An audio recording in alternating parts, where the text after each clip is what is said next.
est-ce que vous pouvez nous expliquer d'abord quand est né ce projet du HAD1 comment c'est parti au départ? Oui, donc c'est un projet qui a une genèse de 48 mois environ, où l'instigateur du projet, Thierry André, avait une idée d'un concept d'un nouvel hélicoptère léger, biplace, en turbine tripale, permettant d'offrir le manque qu'il y avait sur le marché et qui manque encore à l'heure actuelle, c'est-à-dire un hélicoptère biplace mais à turbine, permettant de repasser des qualifs pour certains pilotes ou voire de faire une accessibilité au brevet de pilote un peu plus, je dirais, moins onéreuse que ce qui se passe à l'heure actuelle, sachant qu'on aura pour une turbine un prix de l'heure de 300 € comparé au premier prix de l'heure actuel qui sont de 900 €.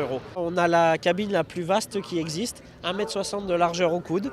On a le pilote sur la droite, le copilote sur la gauche. Une instrumentation pour l'instant standard mais qui peut évoluer suivant les options. On propose EFIS, on propose des choses comme ça, GPS intégré ou autre. Une visibilité périphérique complète, avec une visibilité haute et surtout une visibilité basse qui nous permet de faire des approches sol sereinement en voyant les plans de pause, etc. etc. Donc naturellement, l'appareil peut être monté en kit par le client avec des jalons posés par notre entité, donc par Héliair Design, des jalons qui seront des jalons de point d'arrêt, de contrôle de bon assemblage de la machine, puisqu'on ne peut pas se permettre de mettre des machines en vol sans avoir contrôlé que le client a bien fait son travail. Donc pour cela, on dispose de locaux dans l'est de la France qui permettront aux clients de venir avec sa machine ou nous déplacer, mais le mieux c'est d'être chez nous avec notre outillage, accompagné de mécaniciens de notre entité pour vérifier ses points d'arrêt et aboutir à une machine finalisée à 99% après les réglages voilure, ce qui permettra de voir l'autorisation de vol par la DGAC rapidement. Acheter un hélicoptère, c'est aussi savoir le piloter. Alors Yves Germain, vous êtes chargé de former le client au pilotage, c'est ça? Voilà, c'est ça. On envisage d'adjoindre à l'unité de production un centre d'accueil qui aura pour mission de former les acquéreurs et s'ils le souhaitent de les assister également dans l'assemblage de leur machine qui sera vendue en kit.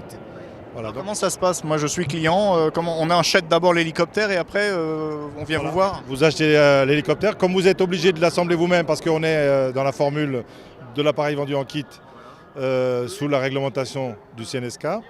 On peut vous fournir cette assistance. On aura un centre qui sera dédié à cet usage et on envisage d'adjoindre donc à cette activité la formation des futurs propriétaires et d'autres pilotes s'ils le souhaitent. Et c'est la mission qui va m'être confiée prochainement donc dans l'activité de cette entreprise.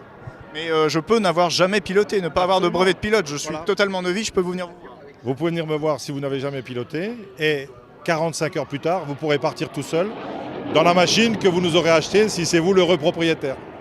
Voilà. Une petite question subsidiaire quand même, est-ce que c'est plus difficile de piloter un hélicoptère qu'un avion? C'est pas plus difficile, c'est différent. Simplement, même un pilote d'avion ultra confirmé aura les mêmes difficultés d'adaptation au pilotage de l'hélico que vous qui serez un débutant. Parce qu'on doit éduquer certains réflexes chez le pilote d'hélico qui va lui permettre d'avoir la précision suffisante pour satisfaire aux exigences du vol stationnaire. En fait, on va lui apprendre à piloter sans réfléchir à ce qu'il fait.